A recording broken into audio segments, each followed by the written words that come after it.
آزادی کا ایک اہم ذریعہ ہے۔ روزہ اللہ اور بندے کے مابین ایک راز ہے۔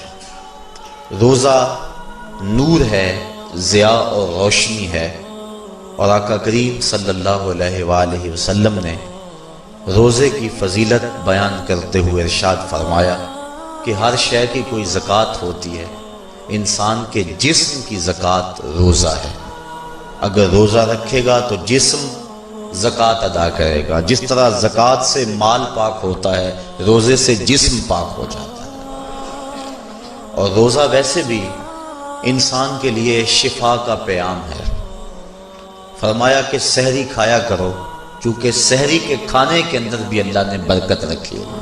تو یہ ماہ صیام اپنے دامن میں برکتیں لے کر، رحمتیں لے کر نازل ہوتا ہے۔ اس کا پہلا حصہ رحمت، درمیانی حصہ مغفرت، اور آخری حصہ جہنم سے آزادی کا مژدہ جاں فضا ہے۔ حدیث میں آتا ہے کہ اللہ نے میری امت کو رمضان المبارک کے روزے کے حوالے سے 5 چیزیں ایسی عطا کی ہیں جو اس سے قبل کسی امت کو نصیب نہیں ہوئی۔ ایک تو یہ کہ رمضان المبارک کے اندر روزہ رکھنے والے کے معدے سے جو بو نکلتی ہے، اللہ کو وہ مشک سے زیادہ محبوب ہے۔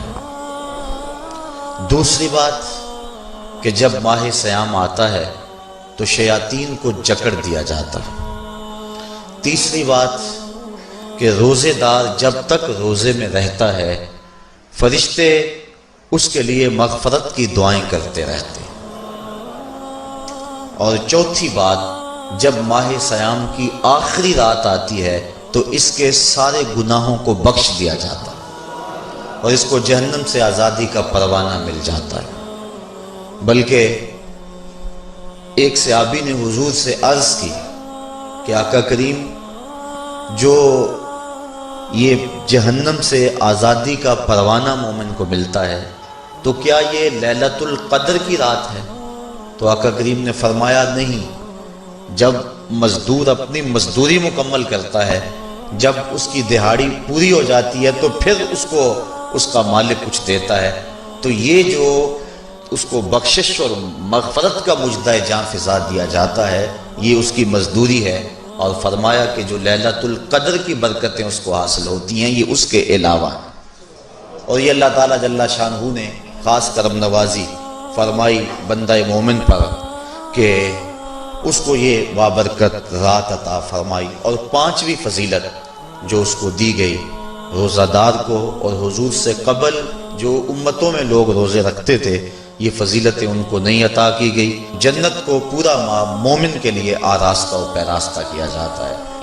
حضرت ابو ہریرہ رضی اللہ تعالی عنہ سے ایک روایت مروی ہے جس کو امام بخاری اور امام مسلم نے روایت کیا کہ آقا کریم علیہ السلام نے ارشاد فرمایا، قال اللہ عز وجل، اللہ جل شانہ ارشاد فرماتا ہے، کل عمل ابن آدم لہو، ابن آدم کا ہر عمل اسی کے لیے ہے، الا الصوم فإنہ لی، ہاں مگر روزہ ہے جو وہ میرے لیے رکھتا ہے، وأنا اجزی بہ، اور اس کی جزا میں اسے دوں گا، والصیام جنۃ، اور صیام روزہ ڈھال ہے، فإذا کان یوم صوم احدکم فلا یرفث ولا یصخب، فَإِن صَابَّهُ أَحَدٌ أَوْ قَاتَلَهُ فَلْيَقُلْ إِنِّي صَائِمٌ إِنِّي صَائِمٌ وَالَّذِي نَفْسُ مُحَمَّدٍ بِيَدِهِ لَخُلُوفُ فَمِ الصَّائِمِ أَطْيَبُ عِندَ اللَّهِ مِن رِّيحِ الْمِسْكِ لِلصَّائِمِ فَرْحَتَانِ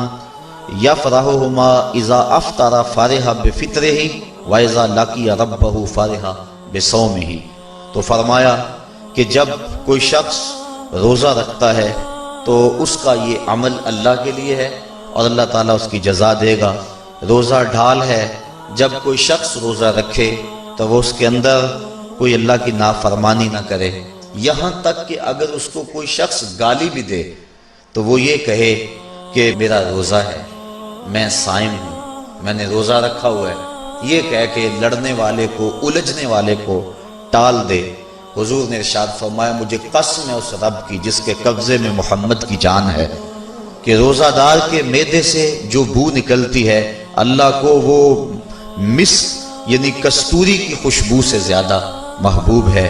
اور روزہ دار کے لیے دو خوشیاں ہیں، ایک خوشی اس کو اس وقت ملتی ہے جب وہ روزہ افطار کرتا ہے، اور دوسری خوشی اس کو اس وقت ملتی ہے جب اس روزے کے صلے میں اسے اپنے رب کا دیدار نصیب ہوگا۔ یہ بات ذہن میں رکھیں کہ اس دنیا پر سب سے بڑی دولت جو حضرت انسان کو دی گئی ہے وہ دولت ایمان ہے، اور قیامت کے دن سب سے بڑی دولت جو اہل ایمان کو دی جائے گی وہ اللہ تعالیٰ کا دیدار ہوگا۔ جنت کے حور و قصور، جنت کے محلات، جنت کی عالی نصب نعمتیں، دنیا کی کوئی دولت اور دنیا کی کوئی نعمت جنت کی کسی نعمت کا مقابلہ نہیں کر سکتی، لیکن جنت والے جنت میں جا کر جس نعمت کو سب سے بڑا سمجھیں گے، اور وہ ہوگی بھی حقیقت میں سب سے بڑی نعمت، ایسی نعمت کہ اس نعمت کے ملنے پہ باقی ساری نعمتوں کو بھول جائیں گے، وہ یہ ہے کہ رب اپنے رخ کرم سے پردہ ہٹا دے گا اور ان کو اپنا دیدار عطا فرما دے گا۔ تو یہ سب سے بڑی دولت جو مومن کو آخرت میں نصیب ہوگی یہ روزے کے صلے میں نصیب ہوگی۔ یہ روزے کا وہ ثمر ہے، یہ روزے کا وہ پھل ہے جو اللہ اہل ایمان کو قیامت کے دن عطا فرمائے گا۔